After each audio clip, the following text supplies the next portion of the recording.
ഇപ്പോൾ ഒരു പ്രധാന ആരോപണം പ്രത്യേകിച്ച് ബി.ജെ.പിയിൽ നിന്ന് പോയ കോൺഗ്രസിലേക്ക് പോയ സന്ദീപ് വരെ ഉന്നയിച്ചത് പാൽ സൊസൈറ്റി മുതൽ പാർലമെൻറ്റ് വരെ കൃഷ്ണകുമാർ ഇനിയും മത്സരിക്കുമോ? ഞാൻ പാൽ സൊസൈറ്റിയിൽ മത്സരിച്ചിട്ടില്ല, നിങ്ങൾക്കറിയാമല്ലോ. ഞാൻ 2000 തൊട്ടിട്ട് 2000 ഈ വാർഡിൽ ആദ്യം ജയിക്കുന്നു. ഇവിടെ CPM കാലാകാലങ്ങളായി ജയിച്ച വാർഡിൽ BJPക്ക് ഒരു ബേസും ഇല്ലാത്ത വാർഡിൽ ഞാൻ ജയിക്കുന്നു. 2010 CPM 30 വർഷമായിട്ട് ജയിച്ച വാർഡിൽ പോയി ഞാൻ ജയിക്കുന്നു. 2015 കോൺഗ്രസിൻ്റെ അന്നത്തെ നഗരസഭാ ചെയർമാനെ പരാജയപ്പെടുത്തി കോൺഗ്രസിൻ്റെ വാർഡ് പിടിച്ചെടുക്കുന്നു. ഞാൻ പറയും, ഈ ആരോപണം ഉന്നയിച്ച സന്ദീപ് തച്ചനാട്ടുകരിയിൽ ഒരു പഞ്ചായത്ത് മെമ്പർ ഇതുവരെ ജയിപ്പിച്ചിട്ടുണ്ടോ? ഒരു പഞ്ചായത്ത് മെമ്പറെ ജയിപ്പിക്കട്ടെ. അയാൾ മത്സരിക്കുന്നില്ല. അയാൾ മത്സരിച്ചാൽ കെട്ടിവെച്ച കാശ് പോലും കിട്ടില്ല. ഇത്രയേറെ ജനകീയനാണല്ലോ, പൊതുകാര്യങ്ങൾ ഇടപെടണമല്ലോ. എന്തുകൊണ്ട് തച്ചനാട്ടുകര പഞ്ചായത്തിൽ ഒരു തെരഞ്ഞെടുപ്പിൽ മത്സരിച്ച്, ഒരു വാർഡ് തെരഞ്ഞെടുപ്പിൽ മത്സരിച്ച് ജയിക്കാനുള്ള ചങ്കൂറ്റം കാണിച്ചില്ല? ഇപ്പോഴല്ലേ സംസ്ഥാന നേതാവായാലും യുവമോർച്ചയിലും എല്ലാം പ്രവർത്തിച്ച ആളാണെന്നാണല്ലോ പറയുന്നത്. താഴെത്തട്ടിൽ നിന്ന് വളർന്നു വന്ന ആളാണല്ലോ. അപ്പോൾ താഴെത്തട്ടിൽ നിന്ന് വളരുന്ന സമയത്ത് ഒരു പഞ്ചായത്ത് തെരഞ്ഞെടുപ്പിൽ മത്സരിക്കാനുള്ള ചങ്കൂറ്റം കാണിച്ചില്ലല്ലോ. ചങ്കൂറ്റം, ഞാൻ ഷൊർണൂർ മത്സരിച്ചു.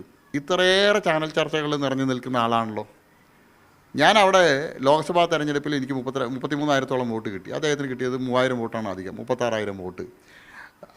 അങ്ങനെയുള്ള ആൾക്ക് 3-ാം സ്ഥാനത്താണ്. ഞാൻ മലമ്പുഴയിൽ ഒരു ചാനൽ ചർച്ചയിലും ഒരു സോഷ്യൽ മീഡിയയിലും അയാളെ പോലെ ലൈക്ക് കിട്ടാത്ത എനിക്ക് മലമ്പുഴയിൽ 3,000 വോട്ടും 46,000, കഴിഞ്ഞ തെരഞ്ഞെടുപ്പിൽ 51,000 ആക്കി ഞാൻ. അപ്പോൾ ജനങ്ങൾക്ക് തിരിച്ചറിയാം, ഈ വ്യാജ മുഖമൊക്കെ തിരിച്ചറിയാം.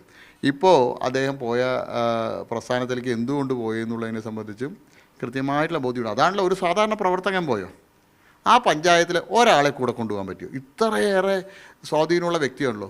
ചെത്തലൂർ പഞ്ചായത്തിലെ ഒരു പ്രവർത്തകൻ ഇതാ എൻ്റെ കൂടെ കോൺഗ്രസ് ചേർന്നു പറഞ്ഞിട്ട് ഷോൾ ഇട്ട് കണ്ടു നമ്മളാരെങ്കിലും? ഇല്ലല്ലോ. എനിക്കൊന്നും അച്ഛൻ പോലും പോയിട്ടില്ല. അച്ഛൻ എന്നൊരു ഫേസ്ബുക്ക് പോസ്റ്റ് കിട്ടുന്നുണ്ട്. അത് നല്ലതാണ്. കാരണം കോൺഗ്രസ്സുകാർ പറയട്ടെ. കോൺഗ്രസിൻ്റെ ഒരു നേതാവ് പറയുകയാണ്, സന്ദീപ് വാര്യർ വന്നതുകൊണ്ടാണ് ഞങ്ങളുടെ വിജയം എന്ന് കോൺഗ്രസിൻ്റെ VK ശ്രീകണ്ഠൻ, തങ്കപ്പൻ ഉൾപ്പെടെയുള്ള കോൺഗ്രസിൻ്റെ പ്രധാന നേതാക്കന്മാർ പറയട്ടെ. സന്ദീപിന് വന്നുകൊണ്ട് മാത്രമാണ് ഞങ്ങൾ ഈ തെരഞ്ഞെടുപ്പിൽ ജയിച്ചതെന്ന് പറഞ്ഞാൽ ഞാൻ സമ്മതിക്കാം. ഈ പ്രചാരണത്തിൻ്റെ ചുമതലയിൽ നിന്നെല്ലാം പ്രാദേശിക നേതാക്കളെ മാറ്റി ചിറ്റൂർ, മണ്ണാർക്കാട്, അതുപോലെ കോങ്ങാട് ഈ മേഖലയിലുള്ള ആൾക്കാർക്കാണ് നിങ്ങളുടെ ഒപ്പം നിർത്തിയെന്നാണ് പരാതി. അല്ല, അതിൽ ഞങ്ങൾ 3 ടയർ സിസ്റ്റമായിരുന്നു. ഒന്ന്, പ്രാദേശിക നേതാക്കൾക്ക് നിലവിൽ ചുമതലയുണ്ട്. ഏരിയയുടെ ഇൻചാർജ്, മണ്ഡലത്തിന് ഇൻചാർജൊക്കെ ആയിട്ട് പ്രാദേശികമായിട്ടുള്ള പാലക്കാട് നിയോജക മണ്ഡലത്തിനകത്തുള്ള ആളുകൾക്ക് ചാർജുണ്ട്. ബൂത്ത് ഇൻചാർജ്, ശക്തി കേന്ദ്ര ഇൻചാർജ് എന്നൊക്കെ ചാർജുകളുണ്ട്.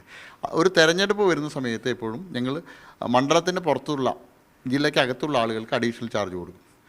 മൂന്നാമത് ഘട്ടമാവുന്ന സമയത്ത് ജില്ലയ്ക്ക് പുറത്തുള്ള സംസ്ഥാന നേതാക്കന്മാർക്ക് ഇതിൻ്റെ അഡീഷണലായിട്ട് ചാർജ് കൊടുക്കും. അപ്പോൾ ഒരു 3 ടയർ സിസ്റ്റമായിട്ട് അവർക്ക് സംസ്ഥാന തലത്തിലുള്ള ചുമതലയുള്ള ആൾ, ജില്ലാ തലത്തിൽ മണ്ഡലത്തിന് പുറമേയുള്ള ജില്ലാ തലത്തിലുള്ള ആളുകൾക്ക് ചുമതല, പിന്നീട് ആ നിയോജക മണ്ഡലത്തിലുള്ള നിലവിൽ ചുമതല വഹിക്കുന്ന ആളുകളും ആ സംവിധാനത്തിലുണ്ടാകും. അതിനൊരു 3 ടയർ സിസ്റ്റമാണ്. അല്ലാതെ ഒരാളെയും ഒഴിവാക്കില്ല. മുഴുവൻ ആളുകൾക്കും, നിയോജക മണ്ഡലത്തിനകത്തുള്ള മുഴുവൻ ആളുകൾക്കും നേരത്തെ ഉണ്ടായിരുന്ന ചുമതല അവർ തെരഞ്ഞെടുപ്പ് സമയത്ത് അതേ രീതിയിൽ തന്നെ നിർവഹിച്ചു.